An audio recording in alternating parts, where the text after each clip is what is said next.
এটা 6 নম্বর ওয়ার্ড আমার এলাকার হচ্ছে আশকারি কাকরাবাদ আশকারি ইউনিয়নের যে মূল কেন্দ্র। তো আমি বিভিন্ন সংগঠন করি, আমার একটা সংগঠন আদর্শ যুব সমাজ। আমি ইতিপূর্বে প্রায় 5 থেকে 6 বার আশকারি ইউনিয়নে মাদক বিরোধী সমাবেশ করেছি। আমাদের একটু মহালয় তারা আসছে, তারপরে একটু মহালয় তারা আসছে। আমি সেখানে একটু অনুরোধ করবো, আমাদের আশকারি ইউনিয়নের মধ্যে সবচেয়ে মাদকের আখ্যাটা হচ্ছে আশকারি কাকরাবাদের। এখানে চিহ্নিত কিছু লোক আছে, আমরা ইতিপূর্বে কয়েকবার তাদের নাম তালিকা বের করছি অধিকারের মহলে, বিগত অধিকারের মহলে।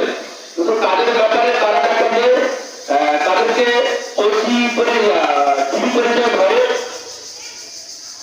2 ঘন্টা 3 ঘন্টা পরবর্তীতে যারা ধারাবাহিক আইসা করে বলে যে তাদের কাছে কিছু পাই নাই, না পাই তাদেরকে ধরে কেন। আমি অধিকার মহলের কাছে অনুরোধ করবো, আমাদের আশকারি ইউনিয়নের আশকারি কাকরাবাদ এলাকায় যেমন আমি তার একটা লজ্জা লাগে স্যার, আমার বাড়িতে এই মাদকের না হলে তার 7 থেকে 8 ডিলার আছে, আমি তার লজ্জায় মানুষের কাছে বুক কেটে পারি স্যার।